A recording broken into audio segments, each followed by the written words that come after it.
Hello, folks, and welcome to Totally Tanked, the tankiest podcast in Tankville. It's Saturday, the 18th of January, 2025, and this is episode 66. My name is Rob, and I'm joined by... Hi, everyone. I'm John, and welcome to the show. Now, if you're an excellent Totally Tanked t-shirt, beer coaster, coffee mug, or cool hat, head over to redbubble.com and search for Totally Tanked. Also, if you like the show, and why wouldn't you if you come this far, for God's sake, smash those like and subscribe buttons. We need all the help with the algorithms we can get because, as you might have noticed, we're not really adjacent to much other content out there. And now, before we get into the amazing story of the British World War II Crusader tank, I just want to say a big hello to everyone who called us cucks and soy boys for talking the last episode about the military implications of climate change. As the US moves to steal Canada and Greenland and the ashes cool keep on burning in Los Angeles, some of the duller knives out there might start to realise that not only is climate change real, but some real bastards are planning to make a ton of money by making it all worse, and those bastards are in charge. Look, I'll add in, it's the same people stoking believing the threat of China to Australia, saying we need to harden the country's defence, civil and cyber infrastructure. And you know what would be a great way of paying for all that? Taxing all the coal and gas that the Australian government gives away to Chinese and American mining companies. Seriously, Australia pays overseas mining companies to take our coal and gas so that we can then buy it back from them. Now, speaking of bastards in charge, let's return to our old friend William Morris, the Viscount Nuffield, who, you know, we really first got to know him in our infamous Cromwell episode, one of our most viewed episodes of last year. And he was also the genius, and this is the annoying thing, he was a genius. Everything he did in life he succeeded at, except the crucial wartime production when Germany was in a chance to win. And let's not forget, he was the biggest single funder of the British Fascist Party. And hello to Brandon Makestuff, Tasman, Hans Wormhall. Welcome to the stream. First time here. Ra, Tasman, and Gauntlet. Woo, I'm back. New BS. Okay, guys, from Melbourne, Andrew from Melbourne, and John Scholler from Atlanta, Georgia. Welcome, John. Okay, so welcome to the team. It's good to have so many people on the stream, and I hope we're sounding good. We've got new little microphones. John's very proud of his new microphones, so yeah. Call out if we're getting any technical issues. Tell me how pretty we sound, please. Anyway. Or if there's any issues with what's coming through. Anyway, the Crusader. It's not a Covenanter. It's not a Centaur. It's not a Cavalier, Cromwell, or a Comet, but it is a cruiser. The Cruiser Mark I was the A9. The Cruiser Mark II was the A10, which started as the Tank Cruiser Heavy Mark I. Then it gets complicated as you get into the Tank Cruiser Mark III A13 Mark I, then the Tank Cruiser Mark III A13 Mark II, then the Tank Cruiser Mark III A13 Mark III, which became the A13 Mark III Cruiser Mark V Covenanter, which was being built at the same time as the A15 Cruiser Mark VI Crusader Mark I, which then gets to be the Crusader Mark II and Crusader Mark III. And to top it all off, there's the German captured version, the Panzerkampfwagen Mark VI. Cruiser Panzerkampfwagen. Cruiser with a K. Panzerkampfwagen Mark 6 746. Wow, and we thought the US and their M3s and M4s were overused and complicated. So, it's a little bit of a mess there. Now, Hans is asking about the beer tube. All 80 ounces of it. There's a whole six-pack in here, and we're going to drink it all in the first half. These are our warming up beers. Yeah, we didn't even touch this one. It's coming. Frankly, the world is such a grim place that it's going to take a lot of heavy drinking to get through everything we've got to talk about. We're experienced. In the second half, we're going to... Don't worry, Hans, we're very experienced drinkers. We know what we're doing. Right? We can drink and podcast at the same time. Mm-hmm. All right, so it's generally thought that the Covenanter was named after the 17th century's Covenanters Scottish religious group, and the Crusader was after the 12th century Crusaders. But there is another possibility that they were both named after local Christian, British Christian boys groups that were prominent in the 1930s, being the Covenanters and the Crusaders. Which were named after the Scottish Covenanters yes. and the medieval Crusaders. This is where the British cruisers started with their naming convention of tanks starting with C, which then followed on to their MBTs of Centurion, Chieftain and Challenger. Which, when you do something like this for a century, which it's getting on, it starts to make it very easy. Someone says it's a Challenger, okay, it's a British tank. So there is something to be said for keeping your naming conventions for a while, assuming that your vehicles are still fitting within a functional doctrine, which is a whole other question. All right. Now, all the fun stuff. The stats. Type. It's a cruiser tank. It's not an infantry tank. It's not a light tank. It's not a heavy tank. It's not a medium tank. It's a cruiser It's an tank. attempted horse replacement. Yep. It was not good doctrine. It was in service from 41 to 49. It fought in World War II, plus a couple of other little side notes, which we'll get onto later. Designed from 1939 and 1940, produced from 1940 to 1943. They built 5,300 of them. 5,300 of this. Yep. Yep, of this. All right, mass, it was 18 to 20 tons, depending on what you had in it and when it was built. 20 feet 8 inches long, 9 foot 1 inch wide, and 7 foot 4 inches high. So not very high, very low, which was one of its saving graces, I guess. It was. There are, annoyingly with this tank, quite a few really good design elements thrown in with the really bad design elements, and they got the low height. It did come at a cost that the engine was redesigned badly into it, and that exacerbated its cooling issues and its air filtration issues.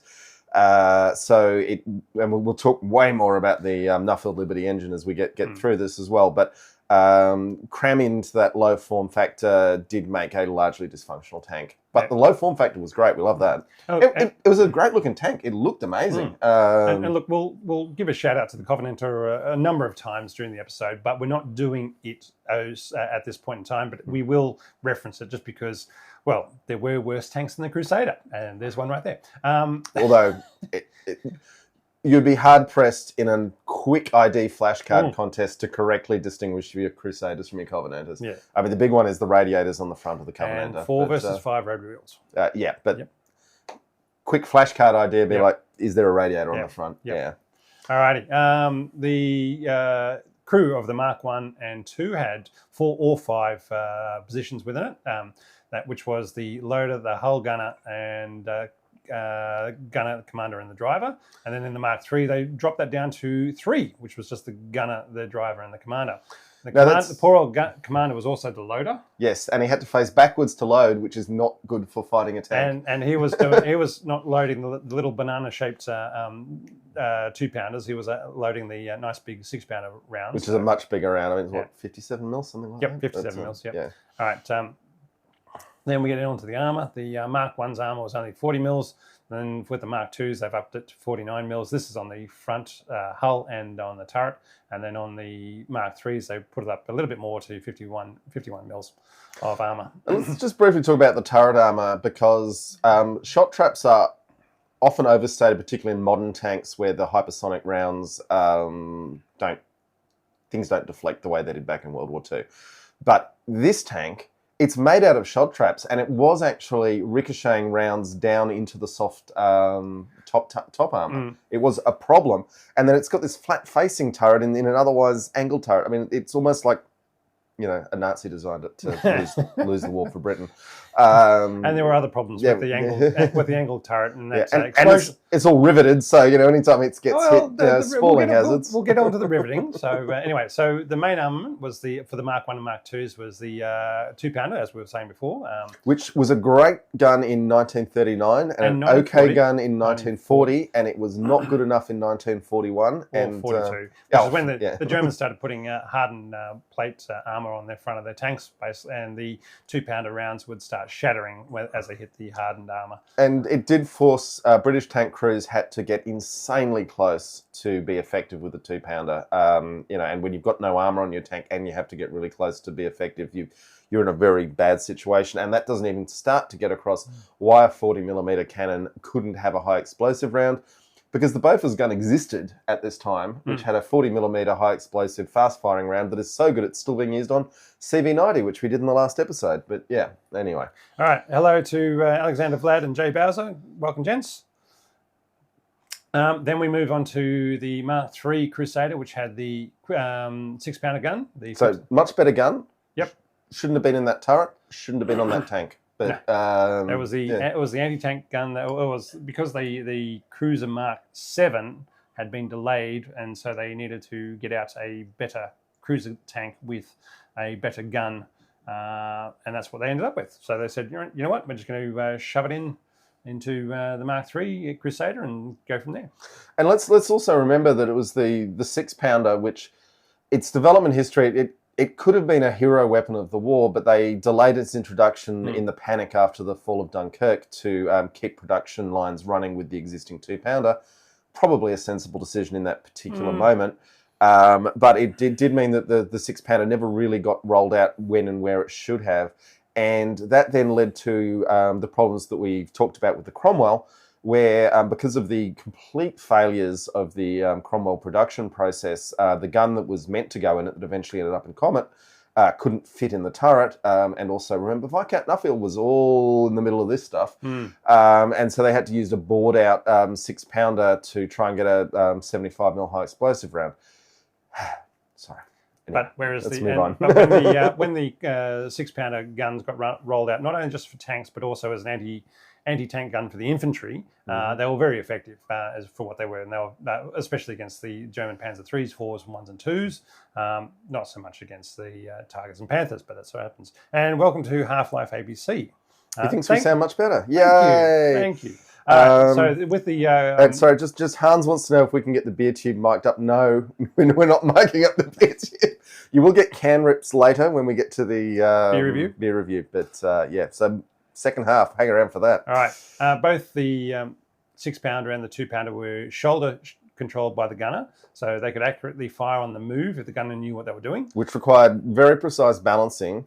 And with the 2-pounder, which was still a heavy weapon, but was manhandleable, that would be fine. The problem is, even in a well-balanced 6-pounder, it's a massively heavier gun, and if the tank's moving up and down, the gunner's shoulder is going to, just through inertia, be dealing with... They would be very good at squats, let's just put it that way. Yeah, very fast squats that they're forced into.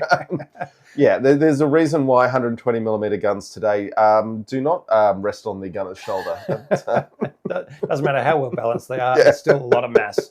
All right. They also had a secondary armament of 1 or 2 Baser machine guns. Now, this is where we probably need to talk about the auxiliary turret. The auxiliary turret. So they wanted to have a bow gunner in it, but they said, with this gun, we can't really, in the position of the front of the hull, we can't really put it into the hull because the gunner wouldn't then have enough room for the gunner to be sitting behind. Sorry, the bow gunner to be sitting behind it. So what we'll do, we'll build him a nice little, his own nice little turret, put the machine gun in that, and then he can sit there all by himself in this cramped little turret. With incredibly hot, cramped little turret. So that when he fired off the machine gun, it would then fill with fumes of cordite and gun oil and everything else, and in the desert in 45-degree heat, he would then pass out. So the crews very quickly said, "Yeah, nah," and pull the little turret off the tank. And plate it over it, which is a reasonably big job. That's not a small afternoon in the workshop. You wouldn't need that much. Anyway, I mean, they were doing enough work on the tank in the workshop anyway. They said that's an extra 5 minutes work because they were having to repair these things every 5 minutes, fixing the engines over and over again. Yep. So the auxiliary turret was generally considered a miserable failure. We will probably touch on Laserpig's defense of the Crusader. He did make a very good point that a lot of British tank design in this period was, let's put more turrets on, let's take some turrets off, let's put more turrets on, let's take some turrets off.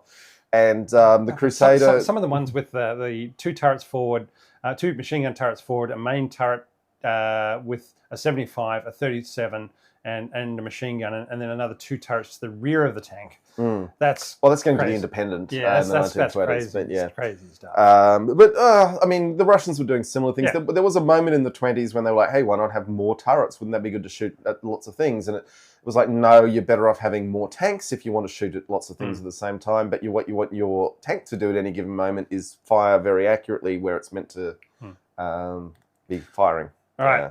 The engine, the Nuffield Liberty for the Marks 1 and 2, and then they went into the Mark IV Liberty engine for the Mark III Crusader. Now, when you talk about the Liberty engine, you've got to distinguish. In 1917, the Liberty engine was a very fine aircraft engine. And for an aircraft engine in 1917, where we're talking flight times of, an hour tops. Oh. They called them 20-minuters because they didn't live very long. That's only from Blackadder. Yeah. But so the point is your Nuffield Liberty, it was designed to be all the bolts tightened up, go up in a plane, fly around for an hour, come back down, and then the mechanics would tighten all the bolts up again. And Viscount Nuffield bought the rights to this engine and then wanted to use it in everything because he had the production rights. And Britain had a problem with it didn't have enough small lightweight engines, and all the Merlins were going into aircraft. Quite a defensible decision, but it meant that they were lacking good engines. And a 340 horsepower lightweight engine from Nuffield, who was a famous car manufacturer, made very good cars. Tractors. The tractors weren't so good, but from the Morris Group, the MGB is still one of the most beautiful sports cars ever made, and it was made very affordably as well. So young men throughout the world, including my dad, including lots of people you went to the Defence Force Academy with, would have one of these things. They were great. It was a thing. Point is, your Nuffield Liberty as a tank engine in the 1940s was desperately out of date, didn't have a consolidated engine block. Now, yes, the radial engines didn't either, but the radial engines were much better engines. So it could literally vibrate itself apart, which comes back to, it was a 1917 aircraft engine where the mechanics would tighten everything up with a torque wrench and put it out the door. But if it was rumbling around in the desert for days at a time, horrible things are going to start happening. Well, we'll get a nice quote about that later on. But anyway, so it's when the Mark IV Liberty engine got put into the Mark III Crusader, it was much improved. They figured out a lot of the issues with it. Yeah, it's a classic thing. An apologist for any vehicle will say, "Oh, well, when it got to the later engine marks, it was just fine." It's like, well, it was too late. By that stage, it was outdated as a gun tank, and everything else had bypassed it. It was still useful as a rear echelon tank, doing things and towing around 17-pounders, which was probably its best use of the war. But anyway, the Gauntlet's just asking. So the 3-slit turret on the Marks 1 and 2. Yeah, was one, there was a machine gun in there, and the other was the gunner's sight, which was quite clever in that the Germans, looking at a tank coming over the horizon, don't know what slit's doing what for shooting at it purposes. But, so that's the mantlet on the Marks 1 and 2 Crusaders, but when they went to the Mark III Crusader... with a much bigger gun. And they put in a new mantlet, and that had the Bayes machine gun on the gunner's side, so it swapped sides. And the commander would then have to load the Bayes machine gunner over the top of the 6-pounder. So he had a real shit time of trying to, excuse my language, of trying to load the machine gun over the top of the 6-pounder while he's trying to do everything else, as well as loading the 6-pounder and commanding and getting on the radio, because the loader used to be the radio operator as well. Now, I just want to note we're in uncharted territory. We've got way more concurrent viewers than we've ever had before. So welcome, everyone. Welcome. Thank you for joining us. All right. The transmission was Nuffield constant mesh 4-speed and reverse.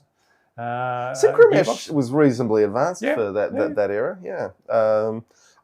I can remember when I was learning to drive cars in the late 80s, Synchromesh was still considered reasonably advanced in the cars people would let me drive. But then how come it took you so long to get your license? Maybe that was the problem. All right.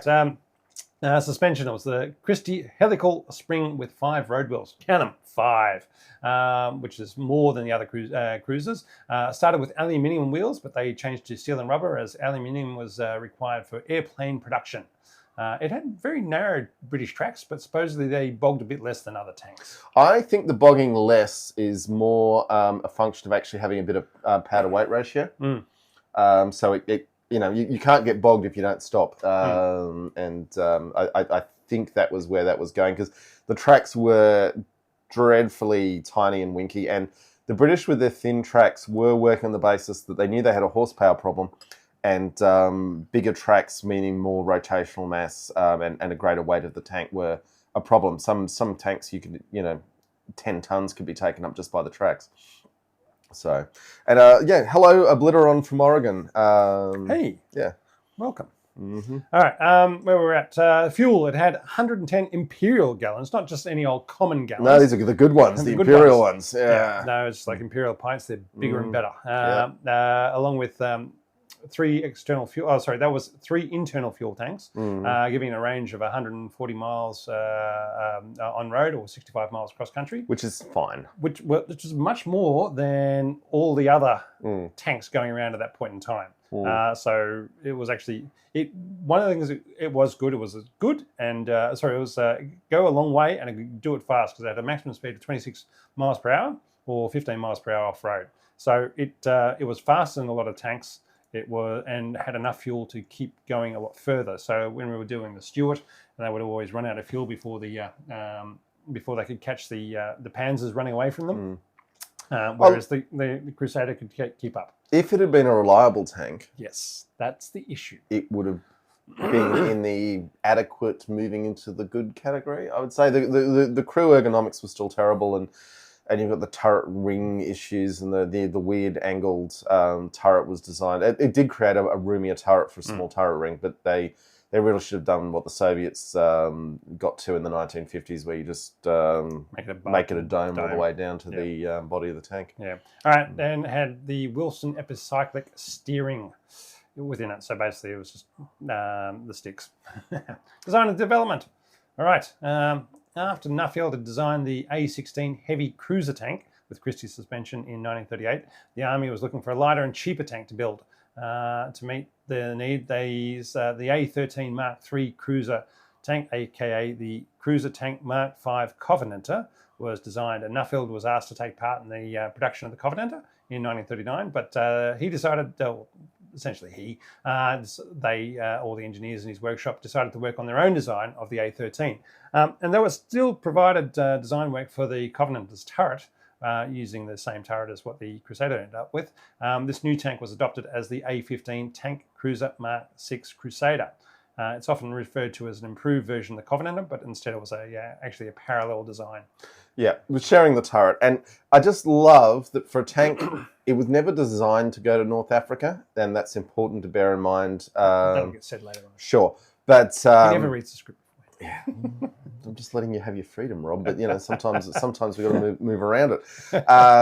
What I wanted to say was, for a tank so inappropriately named to operate in Muslim countries, the British just had no conception or care for what the locals would think of a tank called Crusader. Starts with a C. Of course, they love it. Yeah.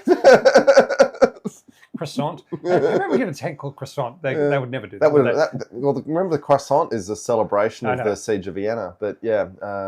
Supposedly, I've heard other stories that the French actually came up with it before Vienna, and there was anyway. But anyway, they made crescents to say, "Ha, we're beating up the Muslims, nom nom nom, eating your symbol." Anyway, both tanks for the Covenant and the Crusader were ordered without prototypes being built, but the pilot Crusader was ready 6 weeks before the first Covenanter. The Crusader was built with 5 road wheels on each side to improve the weight distribution in the tank. That weighed almost 20 tons when it was first came out, instead of the 14 tons of the previous cruisers. The Crusader also had a different engine, steering system, and conventional cooling system with radiators in the engine compartment rather than on the front of the hull. As in the Covenanter, which is no other tank has ever done that because it's a bad idea. The Christie suspension provided a comfortable ride and decent stability for firing on the move, which is which what a lot of other tanks could not do. So that by having it in the shoulder mount, you could actually fire on the move, and because they would traverse the turret to the point of aim, and then it was up to the gunner to then raise or lower the. They didn't have to go left or right with the gun; they just had to raise or lower to actually set the firing line. So. The shoulder-mounted gun control was useful for that, but as you said, it would take a good gunner to be able to use it effectively. And you just no one else did it, and the British didn't seem to get an enormous advantage out of it. So it sounds good on paper, and it's a bit like being able to fire on the move basically up until the 1970s when fire control computers became available. Firing on the move just wasn't actually a great tactic. Well, the great tactic for all tanks is sitting covered in camouflage, waiting until you see the enemy, and then whacking them without them knowing that you're there. That is always the best plan. I like the idea of naming a tank Cheese. Yep, that's a good one. Yep. All right, some wonderful comments that jumped out at me when I'm doing this research from David Fletcher and the Chieftain were, no one designing the Crusader had any idea it would be working in a desert environment. Another one was, if it ran for 36 hours without some strange and terrible trouble, it was considered a miracle. What its faults were, the desert exacerbated and turned it into a disaster. Now, I think those summed up the life of the Crusader pretty well. I think it's just worth, it's incredibly worth mentioning. Everyone who talks about Crusader talks about it for whatever reason, and I like to think it's because Viscount Nuffield was a traitor. The air filter was placed on the back fender where all of the dust that the tracks were kicking up entered it immediately and choked the air filters, which then led to everything failing, which fed into the fact that the engine had been compressed down into this low form factor, which had exacerbated all the ventilation and cooling issues. And thanks, Brandon, for pointing out the video footage in the background is really enjoyable. I thought so too. We will talk about the video footage just before we intro. We've got the halftime break is going to be a whole bunch of archival footage, and why the Australian War Memorial has these archival footage is worth exploring, but we'll get there in a bit. All right, so yes, it had a lot of bolts. You can see them all over the place, but that was for the hardened outer armour layer that would stand up to armour-piercing rounds and couldn't be welded or shaped, which then had an inner layer of softer armour that was welded and designed to prevent spalling. So it wasn't as bad for spalling as you'd expect. They're basically describing composite armour there as well. So, pretty much. That's pretty much what it was. So they with the hardened armour, they couldn't do anything with it except bolt it on, and with the softer armour, they could weld it and shape it and do whatever they liked with it. So it had the two lines of armour to do that. As the rounds got bigger throughout the war and more HE rounds, you needed bigger bolts as the smaller bolts would snap, which is why in the Cromwell you see these great big 6-inch wide bolt heads being put upon on the front of the tank. When attempting to add cast armour plates to existing tanks with lots of smaller bolts, the cast armour worked well, but the bolts holding in place kept shearing off. So basically that's why they had to go to these great big 2-inch bolts to throw on the front of the turrets for the British tanks as they try to add more armour onto them. Medi's joined us. Hello, Medi. It's always good to see you. Good too. The V-shaped turret sides increased the room inside the tank and allowed the installation of a larger gun on a small turret ring when they finally got to it. But it did create a nasty shot trap from rounds deflecting from the turret down into the top of the hull. Now, I just want to briefly touch on this. There's this thing that goes around that the British decided there was a maximum size of a turret ring they could have because they had to fit all the tanks down the railway template, which basically the smallest railway tunnel in Britain was dictating the size of their tanks. And later in the war, and when they eventually got around to designing Centurion, they just said, stuff it. But what they should have done earlier was say, do we actually need this tank to go through the narrowest railway tunnel in Britain? Because a hell of a lot of Britain was actually designed with Brunel's broad gauge and were much wider tunnels. And there was just a bit of a failure of imagination on the part of the railways. And also, frankly, the railways might have needed to move their templates and broaden things rather than saying, oh, the tanks all need to be skinny. Long and skinny, and like Tog 2. Yeah, some failures of imagination is what we're talking about there, but yeah. All right, it was also one of the first tanks with the turret basket, so the crew could stay in place rather than having to watch their feet when the turret was traversing. The hatch next to the driver's vision block wasn't for extra visibility, so when you look at the driver's area, there's a nice little slit for him to look through while they're driving away, and then there's another larger block that you could open up, and that was actually his pistol port to blaze away with his Webley Mark IV and give Jerry what for, so he didn't miss out on the action. Huzzah! Huzzah! Yeah, pistol ports. Pistol ports in for the driver. Because both hands are very busy. He was there, but realistically, they could open that up, and he could stick his head into that and actually have a better look around than looking through the vision slits that he did have. So, who knows? Anyway, we know that the 2-pounder was as a good gun for 1940 and gave the Italians what for, but without HE, it was shown up by the cunning Hun.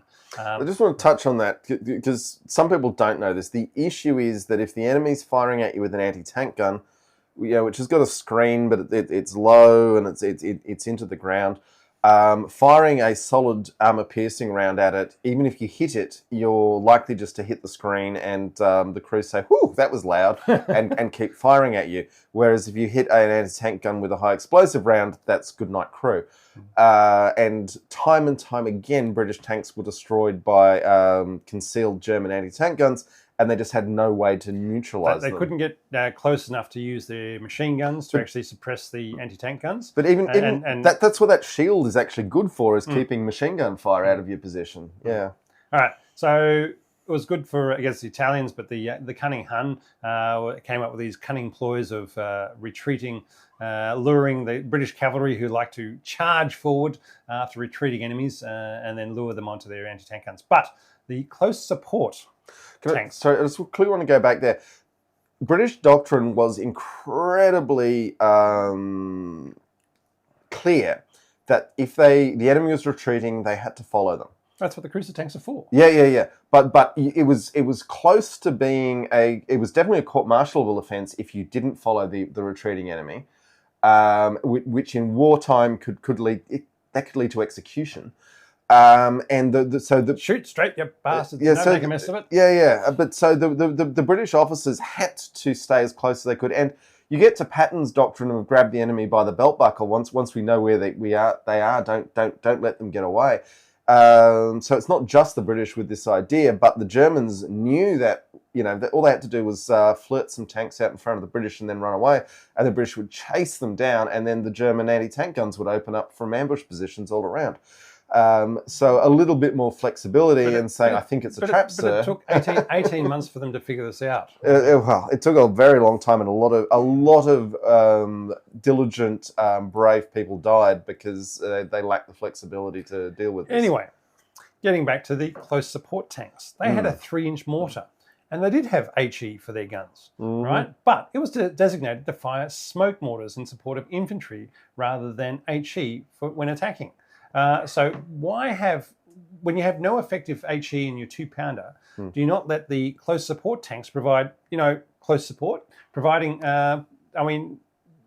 firing in more than a smoke round. Why not put an HE round? But it's worth noting that a smoke round generally means white phosphorus.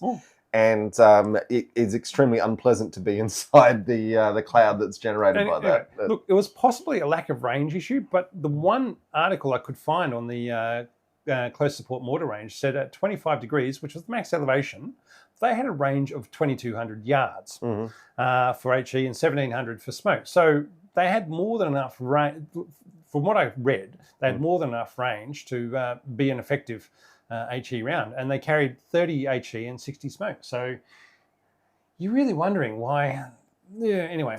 So it comes back to, why didn't they just put a Bofors gun in, and then they would have had the same armament as CV90 today.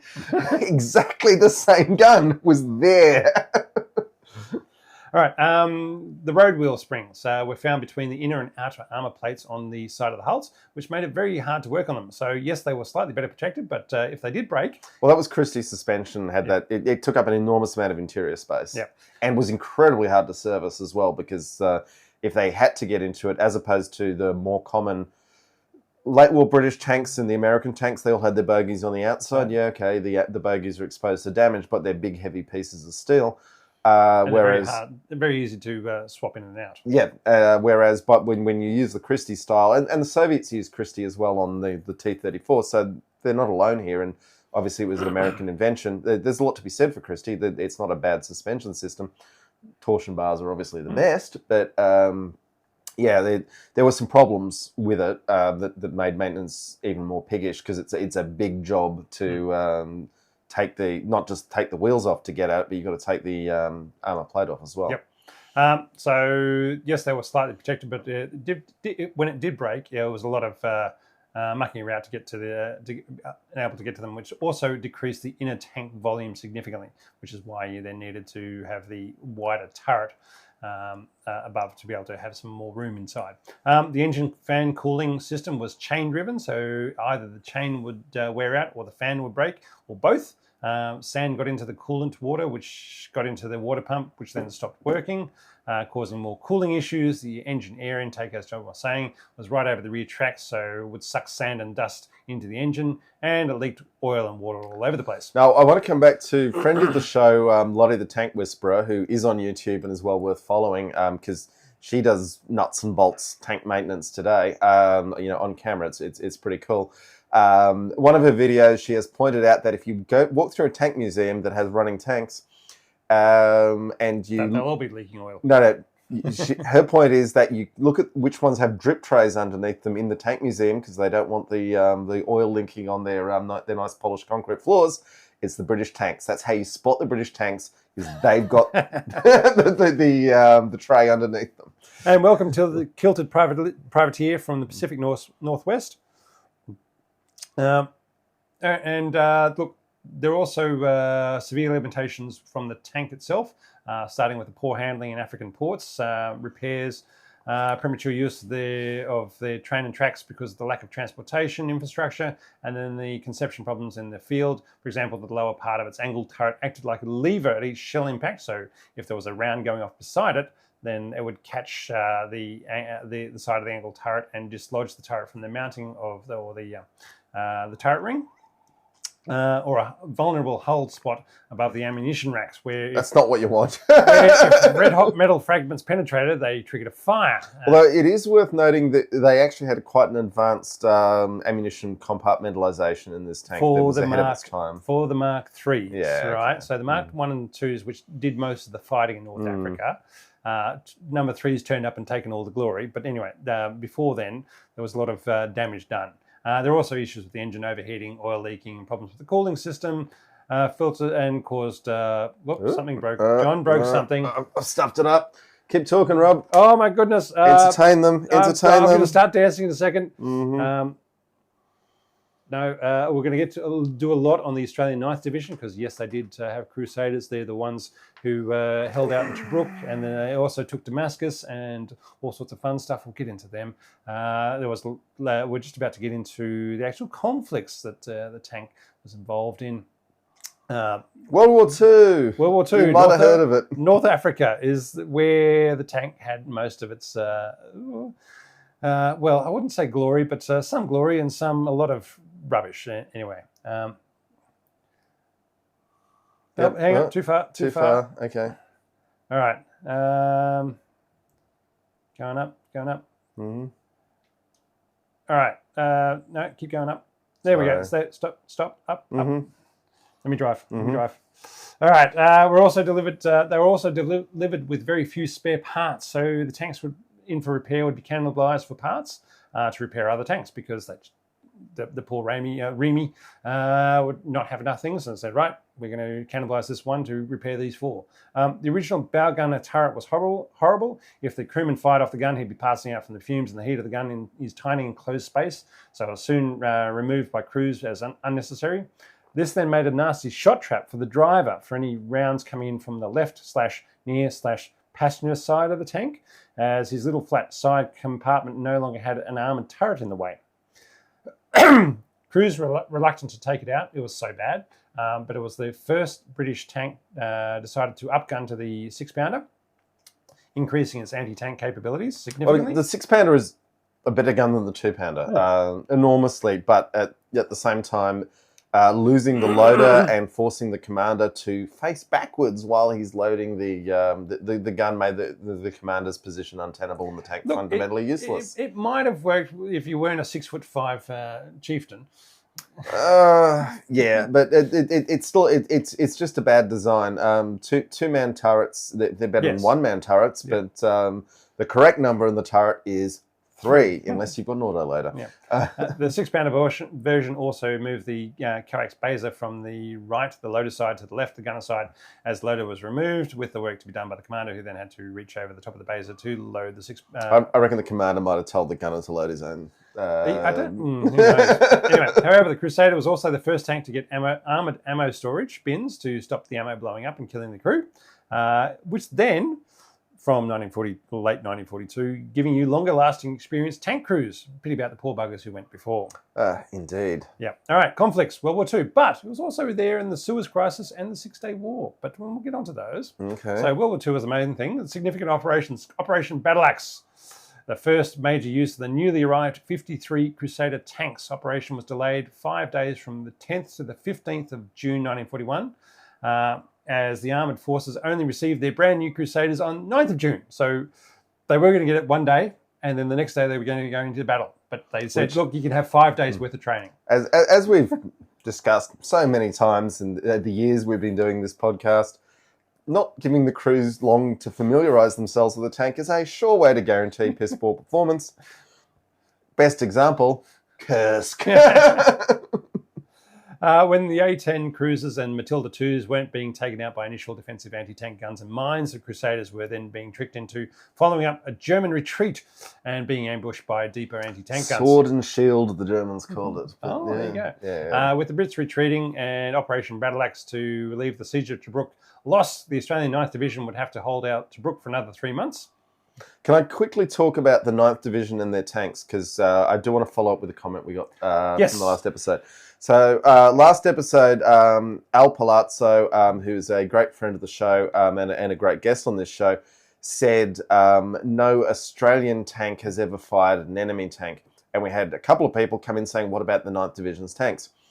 And Al is technically correct, the best sort of correct, because the Australian 9th Division crewed the tanks, but Australia did not own those tanks. And that comes to the very weird way the Australian 9th was formed of Australians who were living in Britain at the start of the war. And then the British said, we will assign these into the Australian forces instead of having it in the British forces because they're fundamentally all Australians. And when the Australian troops got withdrawn to Australia after the Japanese entered the war, they were all packing up their tanks to send them back to Australia, and the British came in and said, we have to let you people go, but those tanks belong to us, and they're staying. So it's a funny one that the tanks did not belong to Australia. They were not Australian tanks, even though they were crewed by Australians. Yep, anyway. there you go. All right, so the 9th Division will have to hold Tobruk for another 3 months. The 6th Royal Tank Regiment lost 30 Crusaders, some of which the Germans and Italians were able to repair and reuse. And it's really annoying. As the Brits had taken the ground, they were attacking as part of Operation Battle Axe, as part of Operation Brevity 4 weeks earlier on 16th of May, but had then pulled out, thinking, we've taken this ground, we might be attacked, so we'll have to pull out. That's so... Anyway, and for those who haven't seen it yet, I highly recommend the TV show SAS Rogue Heroes. Their first season set where all these battles are taking place, and you get to see why the British had such a hard time winning. And for those who have seen it, watch it again, because season 2 has just come out, and you need to have a good reminder of what's going on. Have you? I haven't. It's on SBS On Demand in Australia. Yeah. It's on other things. It's really good. SAS Hero Worship. I've got a lot of issues. No, it's not. It's not that. Anyway. All right, show how badly the British command was. I'll give it a go. All right, Operation Crusader. It's right there in the name. Anyway, once again, the Brits try and break the siege of Tobruk on 18th of November 41. Of the 700 Allied tanks, there were 210 Crusaders. During the battle, the Allies lost 530 tanks to 100 for the Nazis and Italians. The 7th Armoured Brigade ended the battle with only 4 of its starting 150 tanks, whilst the 6th Tank Regiment, who were the breakthrough force looking to link up with the breakout by the Tobruk garrison, lost half their Crusaders and were down to 28 runners when the advance stopped. 4 days later, on the 27th of November, the New Zealanders broke through and ended the siege of Tobruk. The Australians left by that stage and handed it over to other people. Most of the Australians. There was one battalion left. The battles continued, and as communications broke down and units became isolated, this is where the cunning Hun came up with another of their clever ploys: defeat an enemy with superior numbers by using maneuver warfare to defeat them in detail. Now, for those who don't know, that means where your enemy might have, say, 10 tanks, and they've broken them up into 5 groups of 2, and you've only got 4 tanks. So you take your 4 tanks and you drive around and hit each of his 2 tanks at separate times, and you manage to, because you've got 4 and he's only got 2, you kill his 2, and then you move on to his next 2, and you kill those 2, and you move on to his next 2. So while he might have started out with a whole lot more tanks than you, you've defeated him in detail. It's what the Germans tried to do in World War I at sea with the Battle of Jutland. Right. So Rommel moved his fewer tanks around the broken area of operations and was able to isolate dispersed Allied tanks. As he was running out of fuel, Rommel then withdrew 400 miles, leaving the field, not knowing that he'd missed the main Allied supply base by just 4 miles. So with rose-coloured glasses on, the Allies could call it a win. They won. But they'd lost. They relieved Tobruk, but they Tobruk got captured later anyway. So they had relieved Tobruk and chased Rommel from the field, but they had failed to destroy the Axis forces and suffered heavy casualties in personnel and equipment. And 2 months later, Rommel would take his tanks out for a little drive to do a reconnaissance in force and end up forcing the dispersed Allied troops 300 miles back to Gazala. Oh, I hope things go well at Gazala for them. Basically, he said... Sorry, I say that... knowing that the next battle is... Gazala did not go well for the Allies. But the point being is that the Allies were thought, oh, look, nobody's going to be fighting a war right now, so look, we'll do a lot of reorganisation and move stuff around. There were also a lot of diversions into Greece and Italy. Well, not Italy, but Crete, Greece and Crete and things like that around. And so they didn't have a lot of frontline troops there, and they thought, look, the Germans won't attack right now. And so when he said, I'll just take the tanks out for a bit of a drive this Sunday afternoon, and suddenly there was nobody in front of him and said, well, we can go about 300 miles. And he did. So, Battle of Gazala. Over the next 4 months, the Allies built up their defensive lines around Gazala and strung out supply depots for 100 miles back to Fort Capuzzo. The defence was set up in brigade strong boxes surrounded by minefields. This allowed them to cover a large area, but they were unable to provide mutual support to the brigade boxes. They also received the first of 160 M3 Grant tanks and deployed them with the 7th Armoured Division. And this is where all the British flag shaggers who go on about, oh, the Crusader was actually pretty good, and it's like, yeah, the M3 Grant/Lee was a appallingly bad tank design, but it was still so much better than what the British had been building. It wasn't quite as fast. It couldn't go quite as far, but yes, everything else was better about it. It had a good engine. It was reliable. It had Reliability. It had a big gun. It had thick armor. These are the things you seek out in a tank. All right. Of the 700 Allied tanks, 240 were Crusaders. However, the dispersal of forces allowed Rommel once again to concentrate his forces when he started his attack in May 42 and defeat the Allies in detail. Again, the fighting was fierce and Rommel got pretty lucky a number of times, and/or the Allies blundered a number of times. So it was touch and go a lot of the times, but he's the one. He was lucky general, as Napoleon would approve of. Yeah, but there's the old saying as well that opportunities multiply as they are seized, and Rommel was very good at seizing opportunities. Yeah, he was terrible at logistics, but he was very good at seizing opportunities. Default to action. Yeah. Both armies lost most of their tanks. The Allies had 1,188 tank casualties, and now you say, well, but they only started with 700. They had added more tanks in as the battle went, or tanks got damaged, repaired, put back into line. And it was a 17-day battle. And the Axis, after which they lost 1,188, and the Axis were down to 70 operational tanks. Sorry, it was the Allies had Lost. started. Yeah, lost the. Yeah. They'd lost, or had 1,188 tank casualties in 17 days. The Axis, from their 530 tanks, were down to 70 operational tanks. However, the Axis armies... Rommel fought most of that war with handfuls of tanks. He just used them very effectively. Yeah, exactly. That's what I'm saying. He had his 4 tanks versus the... Yeah. Anyway, however, the Axis armies held the field at the end of the battle and were able to recover or repair their damaged vehicles. Tobruk then fell to the Axis again. Maybe first. No, actually, it was held by the Italians to begin with. So yes, it was again. This defeat set off what was called the Gazala Gallop. I'm sure an Australian came up with that name because it's a nice little... Yeah, I mean, you get to the Bladesville races in the War of 1812, these things, armies quickly identify when they're running. As the 8th Army retreated 300 miles back to Egypt, allowing Rommel to pick up all the supplies they'd left along the way. Which brings us to the first Battle of El Alamein, the beginning of the end... No, so the beginning of the end of the beginning? At the end of the beginning. Anyway. Yeah. Anyway, we'll get to that. But anyway, so let's get on to a quote from Churchill later on. By 1 July, so a couple of weeks later after Gazala, the 8th Army was back at El Alamein. I'm just going to call it Alamein from now on, with 137 serviceable tanks, with 42 en route from workshops and 902 tanks waiting to be repaired. I wonder how many of those were Crusaders. I would suspect quite a lot of those 902 were Crusaders. Sometimes you hear people say, oh, the Crusader was popular with its crews. And if I was a tank crew and my tank was never ready to go out and fight and I was just sitting in the mess drinking beers, I'd be quite a fan of that tank too. I think the tube We might. We've come to the end of the tube. All right. I'm going to drain the tube. Mm-hmm. No, there's still a bit left in there, right? Oh, no, it's gone. We're going to... Anyway. It's gone. Look, Hans. Look, Germans. Drip. Watch, behold. This is how Australians drink beer. However, with the... so Rommel only had 70 tanks on the first day of the battle. However, with shorter supply lines and Rommel down to the bare bones of tanks, men and supplies, he was attacking with the 90th Light Division, the Jaeger Division, that was down to 1,700 men, when it should be around 10,000, possibly more. I mean, all bats get very, chewed up in war. But the point being is that a normal German division should be about 17,000. A light division is probably lower. It might be 15 to 10. I couldn't find precise numbers, so I said, look, it should be around 10,000. He was attacking with the division with 1,700.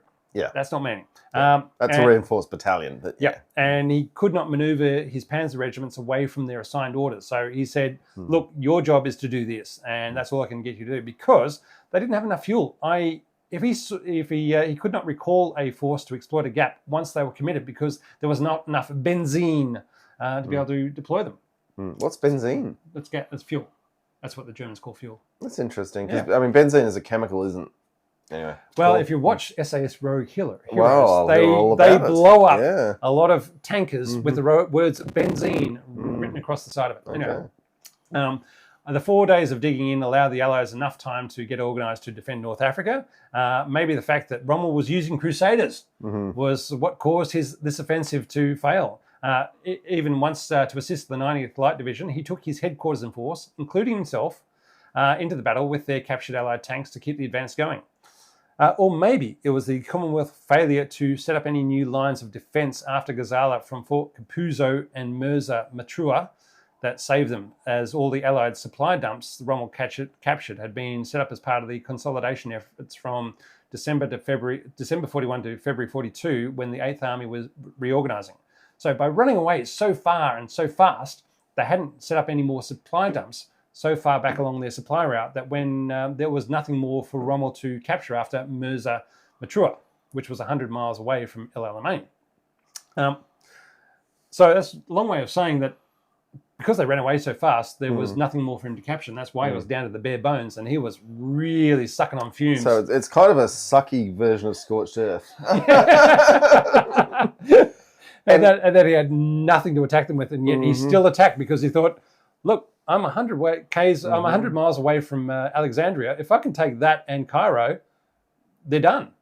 The Suez Canal is in my hands, and North Africa is German, and we'll link up with the troops coming down through the Caucasus and the supply lines for the British. Yeah. Rommel's great hope as he sat at El Alamein wondering what was going to happen was, I hope the Battle of Stalingrad goes well. All right. But the few M3 Grants, Valentines, Matilda IIs, Stuarts, and yes, Crusaders that were available to the Allies, along with the determination of the infantry, artillery, and the Desert Air Force, were able to hold the fascists back and save North Africa. Now, I just want to note there the Valentines, which was a Vickers design, but a much more distributed production. It was built in workshops all over the United Kingdom, and bicycle shops were making sub-assemblies.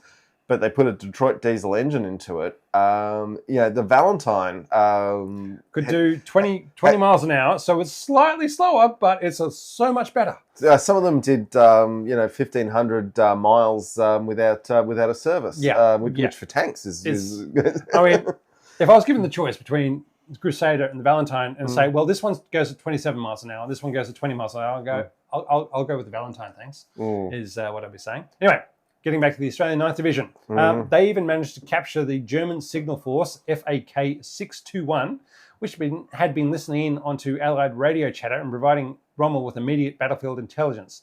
This is then significantly hampering him and hampering the Nazis, because they figured out not only was he listening in onto local radio chatter, they also found out that the American consulate in Cairo's codes had been broken, and so what they were sending back to Washington had been broken by the Germans, and so they could know everything that was going on from the Americans in Cairo, what the British were doing, and so he had all their intelligence. And by the Australians capturing them, basically shut all that off. Good work, the Ninth Division. They are pretty much the stars of of North Africa. People talk about the 7th Armoured Regiment, the Desert Rats and so forth, but yeah, guys, just try doing the hard work. The Australian Ninth is the stuff of legends. But before we go any further, I think we're going to go to the halftime break now, and we'll come back and do more Crusader in the second half. So what we're going to put on now is a bunch of archival footage, and you've seen some of it in the background behind us, but you're going to get the sound now. And think about this. Look at modern YouTubers talking about tanks and reading off the press releases, and this is inside the Chieftain's Hatch style stuff, and it was in 1941. Also, we have the Tank Patrol movie.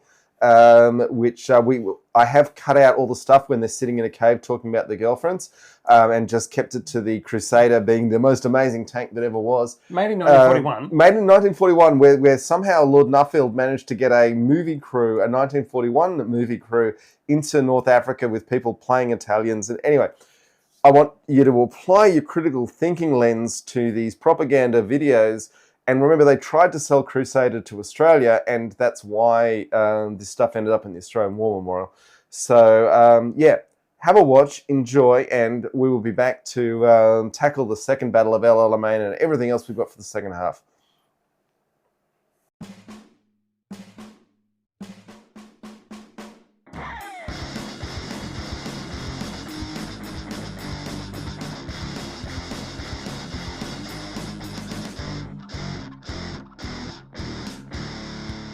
Welcome back, folks. Hello.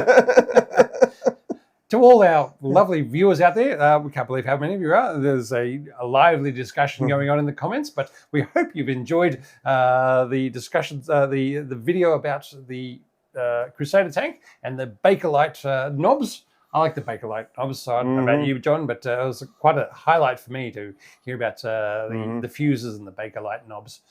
People don't know what Bakelite is these days. It's one of those things. Just look it up. It was a good material for it today. It was okay, but silicon rubber is a far superior material, and that's why we use that now. But come on, Bluey, you just got to get those eye ties, what for, and whatever else they're doing. Anyway, second battle of El Alamein. 3 months later, the Allies have changed leadership. Monty's in charge now, and had time to build up the forces and ready to go on the offensive, starting with the second battle of El Alamein.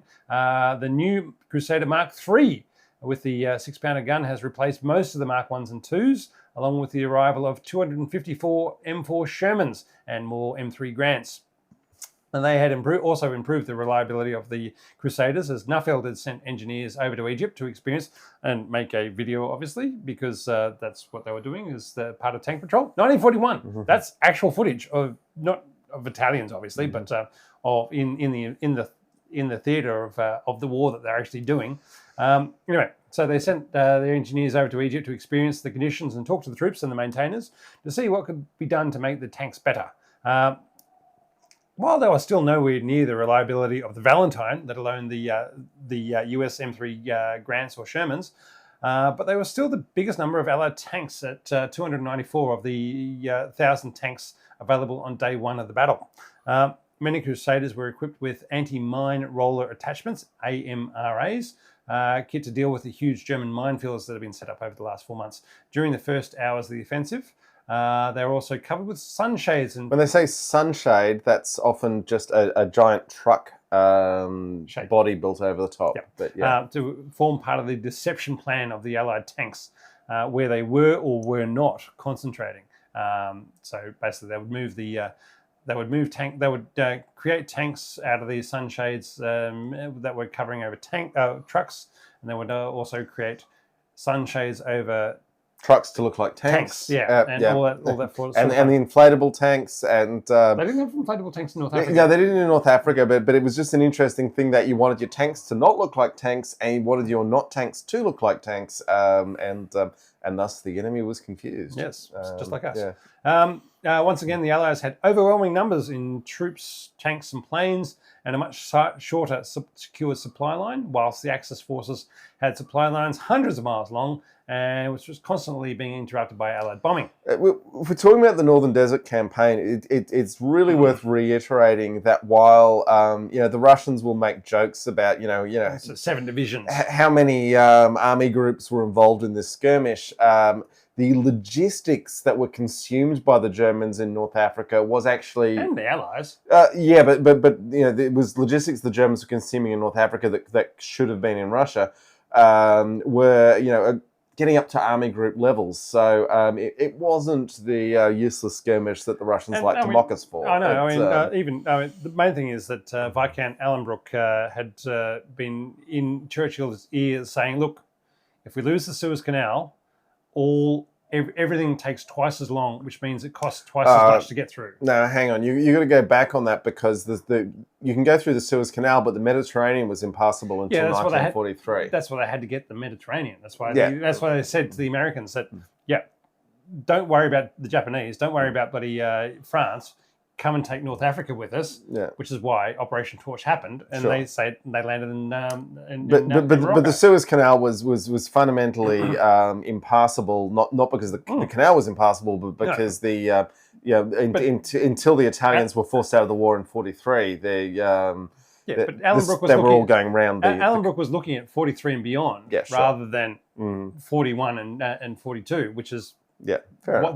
Why fight the war that you're actually fighting when the war that's needs to be won is next year? Yeah, and he knew what he was doing. Sure. Logistics. He knew about logistics. All right. The quality of the Allies' equipment was also greatly improved, so long as the new tanks. So along with the new tanks, they got a large shipment of new 6-pounder anti-tank guns. And the Allies finally... Which they let the Italians use when they made movies about them. So that was 2 very years generous. Earlier, the Allies had finally learned to concentrate their armoured forces and not chase after German forces, who seemed to be running away for no apparent reason, which happened to then lead into an area full of anti-tank guns. Very well concealed anti-tank guns. Yep. Yeah. So starting the second battle of El Alamein started with a huge artillery bombardment. They said that it was the biggest one since World War I. So who knows? I don't. But that was the claim. It was 5.5 hours of 882 guns, and the battle went on for 12 days, with Monty adapting his plans to try and force a gap in the Axis lines, which finally came when he ordered the Australian 9th Division again to drive north to the coast road and form from their position and hold the way open. Which it's worth us giving a tip of the hat to the New Zealanders. The 9th Division plugging away through the middle drew in all the Axis I'm ignoring forces, and it was the Kiwis who actually made the breakthroughs. The Kiwis have done a lot of work during these battles, but I'm just going to ignore them because I'm Australian, and they've got the Bledisloe Cup for the last 24 years, so bugger them. We've won the Bledisloe Cup like a handful of times in 120 years, but, anyway, no signs of winning it ever again. All right, Chris Bell, welcome. Thanks for joining in from Iowa. At the start of the battle on the 23rd of October, the Australian 9th Division Cavalry Regiment had included 15 Crusader tanks, 5 Honeys, which were the Stuarts, 52 Bren gun carriers, or as we would say, universal carriers. Hey, I just want to quickly go back to, remember, the main armament of the Crusader tank is the 2-pounder gun. No, these are the Mark III. So okay, sure, but let me just step back to the Mark 1s and 2s. The universal carrier can also mount this exact same weapon in a much lighter footprint. In terms of getting the weapon to where it's needed. It just goes putting 2-pounders in tanks when carriers could carry them was just silly. But anyway, yeah. All right, so just to give a little bit of history with the 9th Division again, the Australian 9th Division, whilst the infantry had been holding Tobruk in 1942, their cavalry regiment had been detached from the rest of the division and was off taking Damascus in their Vickers 6-ton tanks, which is why we keep going back to it's not a real war until the Australians take Damascus. Which were there any Australian fighters taking Damascus the other week? We don't know. Maybe. But well, a lot of Tajikis who were being paid for by the CIA. But anyway, let's keep moving. They were given Crusaders when they rejoined the rest of the 9th Division. However, when the 9th Division was recalled to Australia in January 1943, they had to leave their Crusaders behind in North Africa. Not so much had to leave as we're told you don't own those. They had to leave them. Right? If somebody hadn't noticed, I'm sure the Australians would have managed to steal them. And for the purpose of completeness, the 9th Division then spent months and months retraining as jungle fighters, and they were very effective jungle fighters because they were a fantastic unit. But I would still say it was a waste of the best mechanised infantry of World War II to pull them back to Australia to do some mopping up operations in the South Pacific. Anyway. All right, the Allies were finally able to achieve a decisive victory against Rommel when he arrived, as this was the second time he'd missed the start of a battle. The first time was when this time he was sick. The first time was Operation Crusader, when the Allied deception plan was so good, he'd gone on holidays. And so he had to turn up the next day. He was like, oh, is something happening? And Germans really believe in their holidays. There's a lot of things to admire about Germans and their they work when they work. Holidays. They work when they work. When they're on holidays, they're on holidays. I mean, it's simple. With the Axis forces broken, the Crusader was finally able to do what it was built for, which was exploiting a gap in their lines, racing into the enemy rear. The speed and fuel tanks of the Crusader meant it was able to outrun and outdistance both Allied and Axis forces.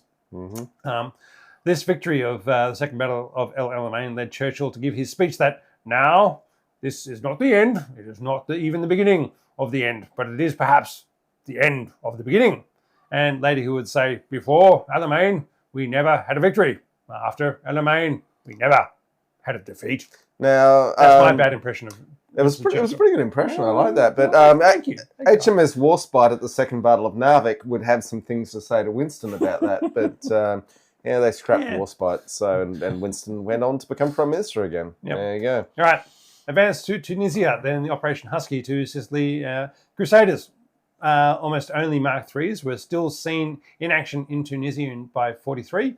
In Sicily and Italy with the Canadian troops. So by this stage, they were no longer seen as a useful gun tank, and which had been its role had been taken over by the Shermans, because why not? I just want to quickly say, our new friend Chris Bell has asked the questions, would have a Bofors 40mm been a better gun on the Crusader?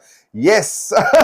Yes, Chris, you are correct. We talked about that earlier, that not only would the Bofors 40mm have given an effective high explosive round, but it is being used today on CV90s in Ukraine and still is a very effective weapon. It would have been a great weapon and much better than the 2-pounder because apparently you couldn't put a high explosive round in the 2-pounder. So there we go. And I would also say there is in our slideshow Crusaders that were fitted out for anti-aircraft work with the Bofors 40mm. So it actually happened, but they just kept using the crappy version. Sorry. All right, the Crusaders were deployed on the Dover coast as part of the deception plan to convince the Germans that the Allies were invading Calais. So they were all part of Operation Mincemeat. By mid-44, many were converted in the factory to non-gun variants or remained in home defence units and were used for tactical drilling until 1945. The Mark III remains the biggest production of the entire Cruiser 6 series. The gun tractors would be used extensively to tow the British 17-pounder throughout Europe after D-Day. The anti-aircraft versions were also deployed in Normandy, but with the completeness of Allied air superiority, there was limited need for anti-aircraft vehicles to move for the Allied advance, and after the Normandy landings, the anti-aircraft forces were broken up and were kept to the rear to protect bases and other installations. However, the Polish Armoured Division did use their anti-aircraft Crusaders on some ground targets. Operators. Commonwealth forces. So, Brits, Australians, South Africans and Canada. Australians with a big asterisk because we didn't own the tanks. Well, we still operate. There is one at Puckapunyal which they sent to us and we said, this is really bad. We don't want this. We will go, one day we will go to Puckapunyal, one day we'll go to Parramatta, but this year we are definitely going to Cairns. Anyway, we'll get on to that. But interesting, the poor old Kiwis did not get any Crusaders. Right? Poor old Kiwis, they dodged a bullet there, didn't they? They'd done so much work in North Africa, and yet they weren't given. Anyway, they were just seen as really good infantry. They were also provided the Free French, and after the war, the Free French then took a turret of a Crusader tank and was used by the French Far East Expeditionary Corps to defend the city of Hanoi at Huangyan, north of Haiphong, at the beginning of the First Indochina War. How's that? There's a nice photo of that sitting up there going, yep, what's this Crusader turret doing here? Well, anyway, who knows? But they took what they got. The Polish forces, as we said before, the Polish Armoured Division were using theirs. They captured by the Germans and the Italians. Don't forget the Italians, they were there. They were fascists too. And they're fascists again these days. But anyway, they were using them in North Africa. They had limited usage as they didn't have any spares for them. So while Rommel was employing them as butte panzers as their captured tanks, they didn't have enough spares for them to be able to keep on going. Right, John needs a... John needs a beer. John needs a beer. Oh, it's another VB. Okay. Oh, we can go to... We wanted some audio of the... There we go. I hope you enjoyed that. All right. Argentina bought 130 of the chassis after the war and converted them into self-propelled guns and rocket artillery and used them through the 1950s, but then scrapped them all. So it's really a bit of a shame that they didn't keep a few of them. No, too far. Didn't keep a few of them because they were very unique for Crusader of what they look like with their 75 and 105mm French guns mounted on a boxy. I just don't understand why you'd use this as a general purpose chassis, given it's just got such a bad engine. But I guess when that's all you can buy, that's what you go with. Yeah. All right. Egypt was given they were left behind. And used them through to the 1960s, especially the anti-aircraft versions, which were then used in the Suez Crisis and the Six-Day War. Which did not go well for Egypt, but yeah. I mean, the Suez Crisis went well for them. Well, militarily it went badly, but when Eisenhower threatened to nuke London, things turned around. What was it? They said when the French and the British and the Israelis are fighting, are teamed up against the Egyptians and Americans. Yeah, that was kind of a weird statement. Anyway, models. All right. Crusader Mark I only had 40 mils of front armour and the original bow gunner turret with the Nuffield Liberty engine. The Mark II increased the armour thickness to 49mm. That's pretty much, and most of the time they took off the front turret. The Mark III increased the armour to 51mm. This is where the big changes came in. New mantlet for the gun, based on the gunner's side. Redesigned the top hatch to provide the more room for the gunner and the commander to get out. An extractor fan to remove fumes from the turret. Oh, jeez, why would you do that? Remember, they were still up into the CVRTs making turrets that were killing their crews, but yeah. All right. Introduced armoured ammunition storage boxes and, most importantly, installed the 6-pounder gun, plus the Mark IV Liberty engine, fixing many of the reliability problems previously encountered. And putting my tinfoil hat on, Nuffield, having seen which way the wind was blowing and that the Germans weren't actually going to win the war, was suddenly interested in making his products as good as they could be. Anyway, that's just my slander against the great man. All right. This featured the Mark III engines, later updated water pumps, along with the shaft drive, replacing the chain drive for the cooling fans, and production started of the Mark IIIs in May 1942 and was finished by 1943. It was still a terrible tank for 1942. I mean, there's a reason why the Soviets, they were like, give us more Valentines. Don't want that. Yeah, and stop changing the configuration of the Valentines. We liked it where it was. Don't muck around with it anymore. All right, variants. All right, an important piece of kit for the Crusader was the rotor trailer, for carrying spare ammo in the trailer and spare fuel in the metal wheels of the trailer that they would tow behind the tank. They did try to use the rotor trailer with Centurion, which Centurion is a very good tank, but yeah. With only 100k range, not even 100 miles. Which is why they needed the rotor trailer. Right. However, this trailer would flip when hitting a bump in the road, and the wheels would split and leak out fuel all over the rough place on rough roads. And everyone loves the idea of ammo being bounced around, flipped over, and then covered in fuel, because that's the ammo you want to load into your tank. or actually pull out of a trailer being dragged along behind your tank because it's flipped over, and you hadn't realized because you've got such bad visibility that you didn't know that your trailer that is dragging behind you is flipped over. And let's reiterate that the supposedly cruel and uncaring Soviets and Japanese who would send their troops to die expendably in waves had all said, we are not putting our people in a petrol-engined fighting vehicle. And the British and Americans are like, hey, the petrol's the only way to get the power we want. Which also, remember that the Russians at least had a engine that was delivering more horsepower than on diesel than the petrol engines. Yeah. Anyway, just something to think about. So anyway, there's a great video with the chief and even David Fletcher about talking about the rotor trailer. So just this is why he's not a fan. No. All right. Each of the models also had a close support version with the 3-inch howitzer instead of the main gun. So that's the Mark 1, 2, 3s, as well as a command version with a dummy gun and more radios, which closely resembled the artillery observation post version, again with dummy guns and more radios, which meant they could call in fire missions whilst the tanks were moving forward on the attack. The first version of the anti-aircraft variant was the 6-pounder was replaced with the Bofors 40mm gun. What a surprise! With an autoloader and powered mounting in an open-top turret. Then they evolved into platforms with twin Ehrlichen 20mm guns for anti-aircraft use and a single 303 Vickers machine gun for spotting.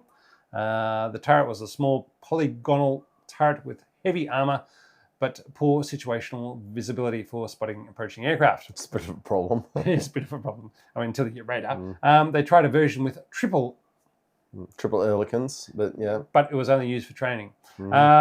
Then they went to the gun tractor versions, which were fast and popular with the artillery crews because these were what were dragging around the 17-pounders, using them after D-Day until the end of the war, as they were much more capable than the Morris C8 gun trucks that they had been using. But they could be hard on the towed 17-pounders as they were able to go places where towed artillery probably shouldn't be dragged to. And so, it was a little bit of a problem, but the crews liked them. They were very fast. They said that they could take the governors out and run away from military police who were trying to chase them down on motorbikes. So that was one of the fun things. An armoured recovery vehicle was based on the turretless Crusader hull. Only one prototype was built, and I think they stuck with the Valentine for that. So, Crusaders with anti-mine roller attachments, devices consisting of 4 heavy rollers suspended from a frame. Were set up for the Second Battle of El Alamein, whereby they would just try and the weight of the rollers could be increased by filling with sand or water. Then they tried out using them for experimentation such as a flotation kit, 2 pontoons attached to the hull sides, special blades attached to the tracks to propel the vehicle in water, and a cowl over engine air tanks and cooling the louvers. None of those worked, so they didn't bother with those. A post-war modification was built for testing purposes only, fitting it with a 140mm gun at the front of the vehicle facing back, similar in concept to the Valentine. That's a big gun. Similar in concept to the Valentine Archer with a 17-pounder, which had the 17-pounder facing backwards. Valentine Archer was a good vehicle, but yeah. It's still weird in World of Tanks to see a tank start off the battle, turn around backwards, and then race off because the gun. Yeah, it was weird. Anyway, so some Crusader gun tractors sold after the war to Argentina were converted to self-propelled guns with French 75mm or 105mm guns installed in a large boxy structure. Now we get to legacy. The legacy. Tell us about that, Rob. What would the British have done if they couldn't get M3 Grants when they did? Would they have lost North Africa without reliable tanks, or would Rommel have run out of fuel? Was the greatest contribution of the Crusader as deception/dummy tanks in the southern flank of El Alamein and the Dover coast of England in 1944? These are questions. Look, it's... What other tanks would they have had? Look, more Matilda 2s and Valentines? I mean, they wouldn't have had cruiser tanks, but did they actually achieve anything cruiser type-ish until the Second Battle of El Alamein, which point they had Lees and Grants and Shermans? Did they really need them? Would they have just been better off with other things? I just think this was a bad tank. Yeah, exactly. Which is what I'm saying. Is that the legacy of it is if they produce 5,300 other tanks, they might not have lost so hard. But 5,300 Valentines with a 6-pounder would have made a difference in 1941. Yeah. But not at the end of 1942. Yeah. Right. So other things. It does get a good mission in Call of Duty 2, where you get to drive around North Africa in a Crusader taking on the Nazis. And it does make an appearance in Girls und Panzer with the St. Gloriana Girls College fielding 4 Crusaders Mark IIIs commanded by Rose Hip. Well, that's good to know. Yeah. Well, you got to. The legacy is there. Yeah. You've got to know where it is in the modern world. Yep. Now, we still have 53% of you saying that this tank is better than people say. And I don't know what to say to you morons, but, obviously you're entitled to your opinions. I'm assuming you voted for Trump. I don't know. Well, actually, no, because I can get why Trump voters voted. Anyway, let's move on. I think John is feeling the effect of beer, and we're going to keep on going. We've done our halftime episode. Anyway. Yeah. Now, I just want to note for people listening on the podcast feed, on YouTube, we'll have that video up, but it's not going to work for you in audio-only format, so we're going to just leave that out for you. But, yes. Okay, now it is time to do the most important thing we do. Thank our lovely patrons. Oh, no, it's not doing it. Come on. There we go. All right, so in our Artificer tier, which is where you get our halftime break video early, and everything's ad-free, we have Brian Jenkins, Chris Peze, Cornelius Weber, Jonathan Markle, Johnny Oot, Maxi Mixed, and Pear. And then in the Apprentice tier, where you get everything ad-free, we have Anton Gorbanov, Carter Heller, Christoph Keller, Dan Sapienza, David Mulvaney, Elliot Spicer, Floaty Burb, Guy Hook, Hans Wang, Henry Hemmed, Jay Beckman Strauss, Jamie Stokes, Late Apex, Russell Phillips, Scotch 12, Steve Matthews, and Tony L.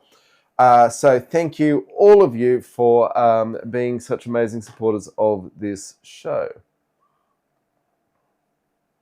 And now we're into the formal second half.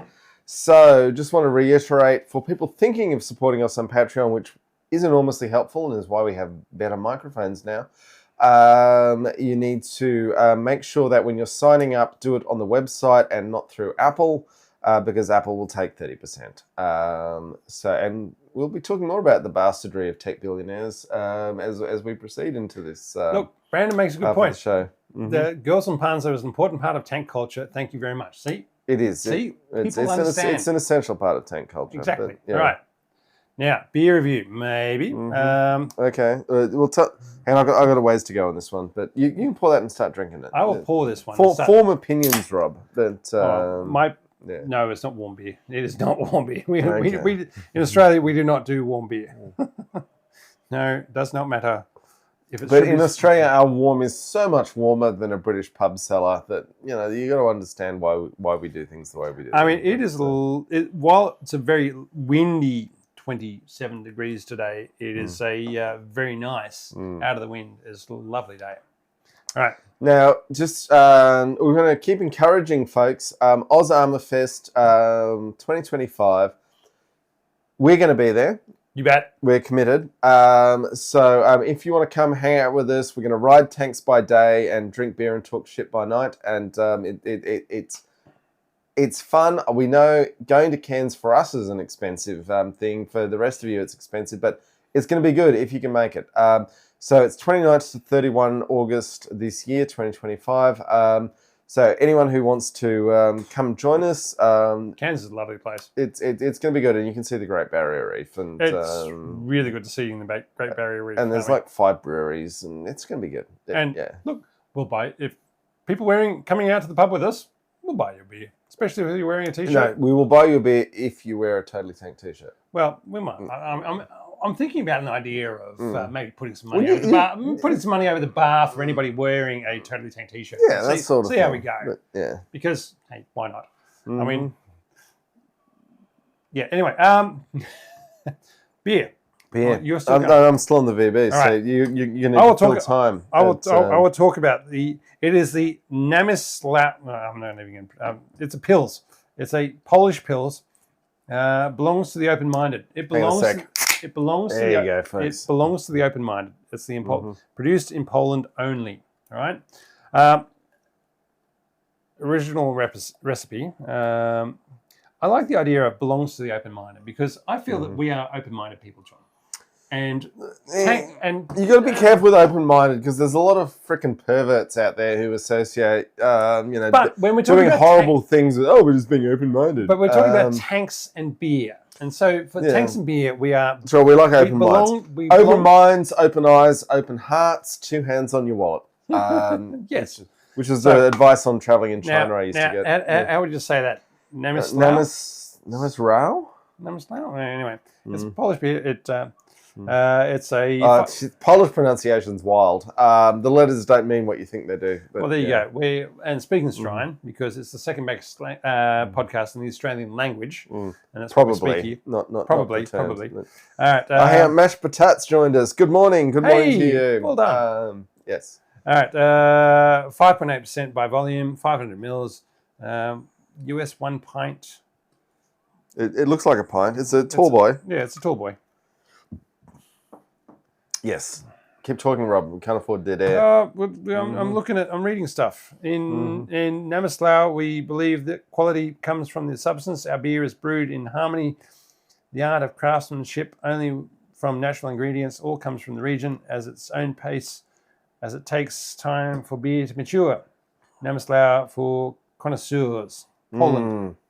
Because the Brits gave the Poles Crusaders. And well, they make nice beers. It's the worst thing to do. The Poles do make nice beers. Polish beer is amazing. We have a Polish club here in Canberra, not that far away from here, which we drink at quite often. Yeah, no? And it's great. And so we drink a lot of strong Polish beers, and they sell them for like $10 for a tall boy, which is amazing for bar prices. Anyway, this has it feels to me like it's English hopping. It's quite. It's supposed to be pills, but but the hops it's got that earthy spiciness you normally associate with English. Well, I normally associate it with English hops. Anyway, it's a nice lager, but it's a very earthy hop bill compared to say your German pilsners. Now, is that a 1321 or is it 1921? It looks like a 1321. It does look like a 1321. So they got some history behind them. Right, so wow. Yeah. Anyway, let's move on. So, in terms of beer review, the what's it called? Jesus. Yeah. The Namis Rao. Look, just there you go. It's not what you're expecting in a light, fluffy beer that it looks like, but you might well enjoy the spicy, earthy British-style hop bills. So it's something that I'd make for myself, frankly. But probably only want one of those, though. It's not you're not going to have a whole lot of those. Mm-hmm. It's not a session beer. No, it's really not. It's good as a one-off, but I would not want a second. I don't need a second one of those because anyway. Okay, let's move on to talking about other things in the world because the world is so much fun on the 18th of January, 2025. Because what happens in 2 days? Donald Trump becomes president, and the world's going to change. To his credit, he has actually told Netanyahu stop this war in Gaza, and which is something that Biden would not do. So. I don't love Trump, but thumbs up. No, we don't. Thumbs up for stopping it.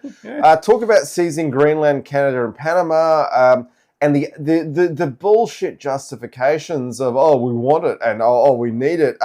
That is the Nazi argument, and you take a good hard look at yourselves. But let's move on from that. I mean, it's just a case of he's throwing out words because this is going to get headlines for him.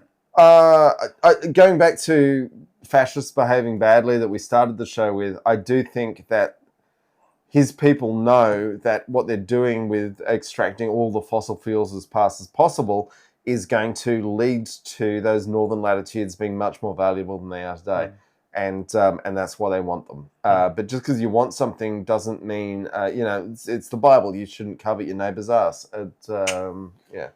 Anyway, wider guided drones. This is really exciting. Yeah, the Russians are going and saying, you know what, these bastards are keep jamming our radio signals to our drones, and so let's just load them up with a really long optic fiber. Yeah. Look, as an electronic warfare enthusiast, I've been watching this war saying, why aren't they using electronic warfare to knock out these drones? And obviously the Ukrainian EW has actually advanced to the point where the Russians are now, it's a huge weight penalty on a drone to be carrying a spool, a kilometres long spool of fibre optic 10 to 20 cable. Yeah. 10 to 20 kilometres. Yeah, I think 6 was what I saw as effective. But anyway, enormous weight penalty. And all of that weight penalty is coming out of the payload the drone can carry. But it does show that electronic warfare is actually functioning and is forcing drones back into 1950s technology. So that's interesting, and the next thing to see is the drones that go out to cut the cables of the other drones. Which is where one of the YouTube things I saw from the British Armed Forces was saying, yeah, we should start building drones with titanium blades that in order to go out and cut these fiber optic cables. And it's going, well, I'm not sure you actually want to use the blades. I think you'd have another sort of cover. I mean, it's also going back to bloody ancient Chinese bloody kite flying, saying, I'll just have a kite that has glass glued to the string to cut other people's string. And that's essentially, I mean, when did they invent that? Bloody 2,000 years ago? 1,600 years ago? I don't know. Mash Patat has made a very good point that the price difference between a drone with a kilometre of fibre optic cable and one that doesn't have that is enormous, and that's a very good point. Yep.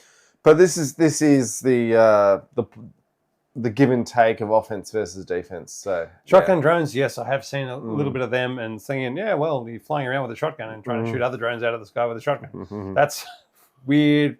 I mean, we're getting into bloody Shadowrun / Cyberpunk territory. Finally, yeah. I mean, we just need some dragons to come back. That's right. I think we're both going to be orcs, though, Rob. And we can deal with being orcs. And Arnold Schwarzenegger to be president. It might be a bit old these days, but I mean, in the 80s, boys and girls, when Shadowrun came out, late, I think it was 89, they did have a line in there saying there was a change to the US Constitution allowing non-citizens to become president, and Arnold Schwarzenegger became president in 2011, I think it was. So this is going back a long time, but yeah, it was a thing. So in the original Shadowrun, when the dragons came back, and elves and dwarves and orcs and trolls and everything else. All right, German tank ammunition. Tell us about that, John. I saw some YouTube video, I think it was Red Effect, where they were talking about how there's lots of videos emerging of destroyed German Leopards in... Leopard 2s, I'm sure. Yeah, Leopard 2s in Ukraine. But despite the fact the tank's been blown up, the ammunition hasn't cooked off because German superior chemistry is making their main ammunition insensitive. Which, it's a funny phrase, insensitivity in munitions. It's like, oh, why are they all so woke? But, it's like inflammatory means the same as inflammable. Yeah. Sorry, inflammable means the same as flammable. But it's a very interesting thing that instead of like the Abrams has some design penalties on it because it has full ammunition separation. If you can make the ammunition so it won't cook off when it gets hit, then you can take out those design penalties. So that's interesting, and I think worth us thinking about. But yeah. All right, Sweden buying more tanks. Mm-hmm. Moving from 110 on the boards of Leopard 2s up to 154, and putting on the longer gun of the A8 spec. Yeah, just I find myself arguing. People on TikTok keep saying, "Oh, tanks are obsolete." It's like, if they're so obsolete, why does everyone want them, need them? Why is the whole Ukraine war predicated on when the Russians ran out of tanks? Tanks are not obsolete. And it's like, the tanks can get destroyed by drones. It's like, how do unprotected infantry go against the drones? Not well. So protection matters. Mobility, protection, firepower. Mobility and firepower is yeah. a big thing. All right, North Koreans using bait and marksmanship to down drones in Kursk. Yeah, so it's an interesting one. Apparently, the North Koreans have got this doctrine to deal with the Ukrainian drone operators, and it involves ranges of 10 meters, which is way too close. But basically, a North Korean has to jump out and say, "Ooh, I'm over here." And then the drone will zoom in on him, and then the other two Ukrainians in their fire team, the other two North Koreans in their fire team will use their well-drilled marksmanship to knock down the drone. And I'm all in favour of good marksmanship, but it sounds really like Red Dawn from 1984 with Patrick Swayze and Patrick Dillon and all the others, Jennifer Grey and all the others running around out there. I would prefer my Gepard to be blatting it from 1,000 meters myself. But for low-level conflict, I mean, you got to work with those. All right, boxes. So. I actually had a funny moment when I was talking to an Australian Army Lieutenant Colonel the other day, as we do sometimes. And I said, why haven't we seen Boxer in Ukraine? And his eyes glazed in a weird way. And he's like, that's a really good question. But apparently the Germans are sending Boxer, which for those who don't know is an incredibly huge... It's bigger than an Abrams. Yeah, incredibly huge 8-wheel or 4 wheels down either side, big balloon wheels and Just think the land ship in Star Wars, the Jawas were driving around. No, I was thinking the new clone army. Clone army forces. Anyway, they're enormous vehicles, but they do have a modular rear bay that's basically like a utility vehicle, and the RCH 155 has a 155 millimeter howitzer in the back. And for artillery work, you don't actually need to be bashing around on paddocks. You can just be driving up the road to the nearest, sealed road. Because, when you're talking, 25, 35 kilometers range, depending on the rounds you're using, that's fine. And being able to shoot and scoot is incredibly important in the era of counter-battery fire. Yeah. Oh, good. Saying when you want to be able to get your 3 rounds off in 20 seconds or whatever else, and being back on the road within a minute and have all 3 of those rounds landing at the same time. It's pretty impressive technology. Yeah. Anyway, apparently they're sending regular Boxers with the howitzer ones to use their 30 millimeter cannons for anti-drone protection. Ooh. So that's an interesting approach to what Boxer's good for, but also the fact that if you've got a 30 millimeter cannon with a proximity fused round, drones aren't the same problem that they are if you don't have that. But yeah, as long as you've got the radar to bloody detect them. Yeah. All right, ceasefire in Gaza. But at what cost? All right. Now let's give Donald Trump some credit here, because we're mean about him all the time. But as we should be. Biden has refused to do what he should have done, which is tell the Israelis, you will not get any more weapons or bombs if you keep this war going. And the incoming Trump administration has said to the Israelis, you have to cut this out. This war has to end. I got 2 wars going on, and I got to stop one of them. Yeah, and yours is the easiest. And according to Consortium News, who are a amazing independent journalism, Robert Parry, who died a couple of years ago, founded it, and it is still a great resource. Was he the one that was killed by the CIA with his? No, but he was friends with that guy. Right. Okay. Yeah. Anyway, so Consortium News is reporting, and I will take their words for it, that basically Trump's envoy was flying into Jerusalem saying, you guys need to meet me in the Prime Minister's office immediately to sort this out. And Bibi's people are like, oh, it's the Sabbath, we're not going to be there. And he's like, yeah, you are. This is going to happen. And the ceasefire may or may not be worth anything or any good, but we will give credit where it is due and where it is fair. And ending the war is better than the war going on, because there are women and children being blown up and murdered. Yeah. Because the Israeli hardliners just say, well, they're not really people. We can just get rid of them in order to have all that land. Anyway, we're always in favour of wars ending. Yeah. Which brings us to Mad Mike. Now, John sent me this article about Mad Mike this Mike Pizzullo, who was the Secretary of the Department of Home Affairs in Australia. Basically, the super department that had been set up by the previous Liberal government in Australia. He got given an award, and then a couple of years later, I think it was last year, they said, you know what? You have abused your power and position and everything else, and we're going to take this AO or whatever he was given away from him because he had, Order of Australia or whatever it was, because he'd abused his position for what it was. And so now he's writing for the Australian Strategic Policy Institute, which is the and our friend Al Palazzo writes for ASPI. So, the trouble is, ASPI started as a very well-founded, defence analysis organisation, and the weapons companies got into it because they provide the funding. If you ever fly into Canberra, the first thing you'll see is all the weapons company advertising around the Canberra airport because they own that place and that's their space, and they just want to make sure that everybody knows that Lockheed Martin and Thales and everybody else, they're the ones who who basically look after Canberra. So our point is that Mike Pizzullo is a very significant figure, particularly in right-wing defence thinking, and he's completely nuts, is our view. Well, it's my view. I don't want to speak for Rob on this. I made my point at the beginning of the episode when I said, well, if these right-wing people want to say we need to harden our infrastructure against for defence, cyber and infrastructure and everything else, civil infrastructure, then if you want to pay for that, let's start taxing the bloody coal and gas that we give away for free. But anyway, so some of the things Mike said that I want to dissect briefly. Trust me, we're not going to go too long, folks.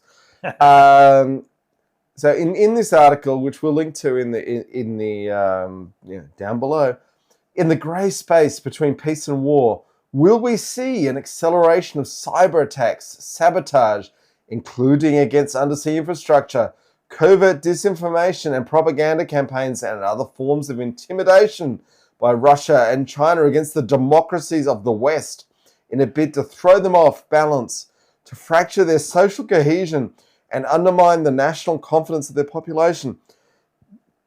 It's like, this is what our billionaires, our oligarchy is doing to us right now. This is projecting that the Chinese are going to do these things that our rulers are already doing to us. It's nuts, Rob. It's nuts. And also, I love the incredibly hidden use of will right at the start there. Will China do this? It's like it's asking the question. He's only asking the question, John. He's a dickhead being a dickhead with his questions. Anyway, he's probably going to be our boss in a few months, so we're all stuffed. Okay. Well, and then probably mine, but yeah. The most offensive part of this was this paragraph. A hegemonic China, technologically dominant and militarily unchecked, with the US looking on from its hemispheric citadel, would be for Australia a more demanding overlord than Imperial Germany, Nazi Germany, Imperial Japan, or Soviet Russia would have been had any of them managed to achieve mastery in Eurasia. A dominant China would expect to get its way, and resisting would incur high costs. Now, comparing China in 2025 to Japan in 1939 is unbelievably offensive, because who was fighting the Japanese in 1938? It was the Chinese. They were the victims of Imperial Japan, and it is absolutely nuts. China is not bombing Darwin. China has not captured Singapore. I'm not saying China will never do any horrible thing. I have no vision of the future on that. But it is a nutty and disgusting comparison to draw. And look, we agree with Ra with his Chinese shipping vessels. Well, actually, they're not Chinese flagged shipping vessels. They've been attacking internet cables for a while now. And look, it's I love the article he sent me the other day of about a Chinese university trying to patent the undersea cable cutting technology, saying, just in case for safety reasons, we need to cut only undersea cables. that we should patent this technology and be able to do it whenever we feel like. They're going. But also, the Australian prime ministers have had a constant hard-on for sending submarines out to cut cables and do listening operations. This is what countries do to each other. They just don't like it when they do it to us. I guess so. I don't know. I mean, yeah, we're racist in that way. Mm-hmm. These people from how long have we been going with this podcast, Rob? 2 hours and 3 minutes. Oh, is that all? Yeah. Oh, okay. I know. Anyway. We feels like you've been rambling on ages and ages, John, but I think we've come to the end. And we want to say about the Crusader, we didn't like it. Yeah, we think I'm particularly look. Your grandparents fought in World War II. My grandparents. No, my grandparents fought in World War One. Oh, okay. My uncles fought in World War Two. Yeah. My grandparents fought in World War II, and it makes me so angry that this piece of crap was something that they were sent out to fight with when they were incredibly capable of building better vehicles, as we've seen, we got proof of, and it makes me mad, this sort of stuff. But yeah. Anyway, I would really want to thank everyone who's watched this show. It's 46. Does that mean 46 people are watching us right now? Not right now. That's okay. the total that's right. number. But yeah. Wow, and where do we end up with the poll? Come on, tell us the poll. 55% still say the Crusader was better than people say, and what was the other option? It was like someone should have been arrested. An unforgivable crime. 45% said an unforgivable crime. Anyway, after 20 votes. As believers in democracy, we accept your verdict. We just disagree with it. But yeah, all right.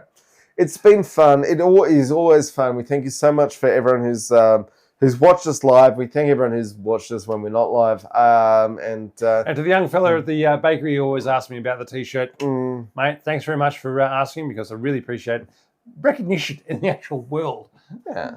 All right. And as we say, we're looking forward to Cairns in a couple of months' time, and I'm sure we'll all have a great time there. So, and thank you so much for everybody jumping online and putting in the comments. And look, I got to say, the video of the Crusader running around in the desert, that was freaking awesome. Yeah. Even if its gun was incredibly high explosive and people just falling over anywhere that ramp fell, that was astonishing. That's moving magic. Yeah. All right. Yeah. And Viscount Nuffield can make the moving magic work for him. That's the takeaway. Cans and cans, you bet. Love it. Lots of cans and cans. Come along.